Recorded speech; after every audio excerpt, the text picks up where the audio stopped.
So children, to understand the test cross, earlier we have taken the example of height. In your book also the example of height is given, but here they have diagram में they have taken up the example of flower color. Okay.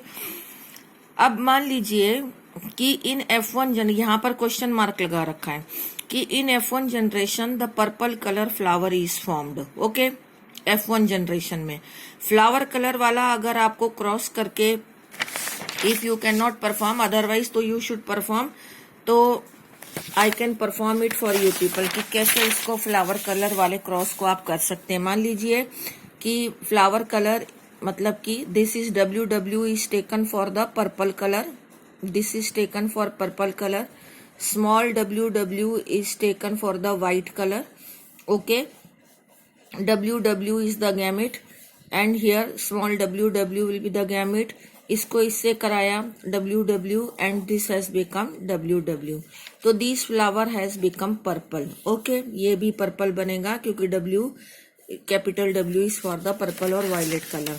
अब ये flower जो purple बना है, तो question is this कि अब ये तो हमने वी आर नोइंग कि दिस इज कैपिटल क्योंकि Mendel has explain so that I can write capital W small w.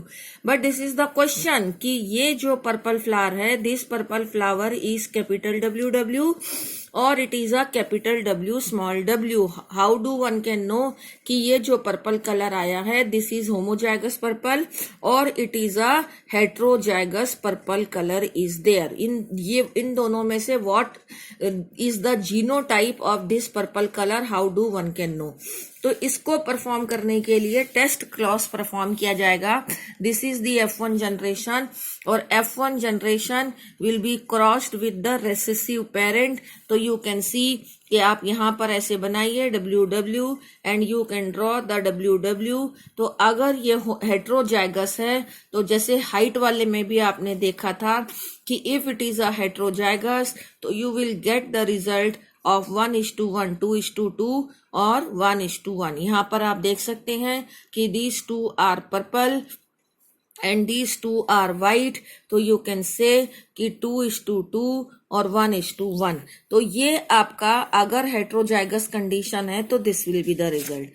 इसी तरीके से अगर होमोजाइगस कंडीशन में पर्पल है, वो suppose this purple colour has obtained due to this combination, तो again you are to cross it with recessive parent. तो this is capital WW, this is small WW and this is capital W small w, capital W small w, capital W small w and capital W small w. तो this is 1:1:1:1. All are purple, purple, purple and purple. तो सारे purple 1:1. तो आपने देख लिया same जो height वाला हमने एग्जांपल लिया था, the same is here for the flower colour also. If it is homozygous then you will get 1:1:1 ratio and if it is heterozygous then you will get 2:2 1:1 ratio. अब इस चीज को यहाँ पर बुक में इस तरह से समझाया है कि this purple colour is a question mark whether it is a homozygous purple or it is a heterozygous purple. अगर homozygous purple है तो ये recessive parent है, इसके साथ में इसका क्रॉस किया तो ये गैमेट हो गए recessive parent के, ये इसके गैमेट हो गए. when you have crossed it तो you have got the result of 1:1:1:1 gamete. You can cross this way. तो all the flower has become purple 1:1:1 ratio मिल गया. And if it is a heterozygous purple when it is crossed with the recessive parent, these are the gamete of the recessive parent, these are the gamete of this heterozygous purple flower and then you will cross this gamete with this result, this gamete with this result, this gamete with this result, this gamete with this result. तो 2 purple, 2 white, 2:2, 1:1, same as I have explained it to you for the height. अब इसका cross अभी मैंने समझाते हुए बना लिया है, लेकिन for notes you will make it of your own. Okay, लेकिन पढ़ाते हुए अभी बता दिया है. तो that way this is the test cross. Very important question that how one can know the homozygosity और heterozygosity of the F1 generation. It can be just can be known to us by performing the test cross. Okay, ये एक topic complete हो गया. अब यहाँ पर क्या दिया हुआ है, this is just the repetition जो आपको कल बताया था, लॉ ऑफ डोमिनेंस और law of segregation. Law of dominance और law of segregation, these are the first and second law of Mendel. तो लॉ ऑफ डोमिनेंस के लिए उन्होंने उसको पॉइंट में कन्वर्ट किया है कि first of all Mendel has explained that characters are controlled by discrete units called factors, जिसको जीन बाद में कहा. Mendel has told them the factor, ये बात कल भी बताई थी आपको. Then factors are occur in pair. Pair का मतलब है कि either this combination, either this combination और आइदर दिस कॉम्बिनेशन. तो they are always present in pair.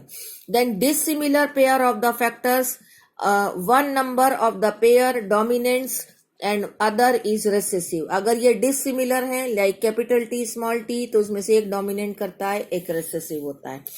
The law of dominance is used to explain the expression of only one parental character, as in monohybrid cross in F1 generation, expression of both in the F2. It also explain the proportion of 3:1. ये सारा आपको explain कर दिया है कि F1 generation में सिर्फ एक एक्सप्रेशन आया था टॉलनेस का, लेकिन F2 जनरेशन में दोनों एक्सप्रेशन आए हैं, टॉल और डॉर्फ.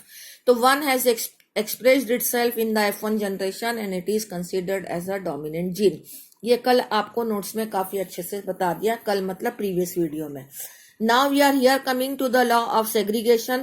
Law of segregation भी in previous video I have given you and it was written in the notes also. यहाँ पर इन्होंने दिया हुआ है कि the parents contain two alleles. Heterozygote में कैपिटल टी और स्मॉल टी होता है.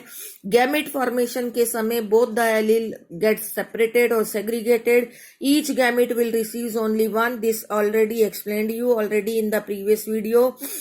And अगर वो होमोजाइगस है जिस तरह से ये, तो इसके अगर गैमिट बनते हैं, जैसे कि यहाँ पे देख लो कि अगर होमोजाइगस होता है तो दोनों गैमिट सेम टाइप के बनते हैं, और अगर वो हेट्रोजाइगस होता है तो दोनों गैमिट डिफरेंट टाइप के बनते हैं. चाहे आप इसके अंदर फ्लावर कलर का एग्जांपल ले लो और चाहे आप इसमें हाइट का ले लो कि if the homozygous tall is there, both the gametes are same type. If it is heterozygous, then both the gamete are of different types.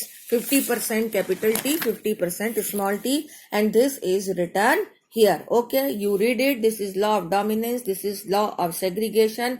By this, the Mendel's law of inheritance, monohybrid cross, and test cross, these topics are completed.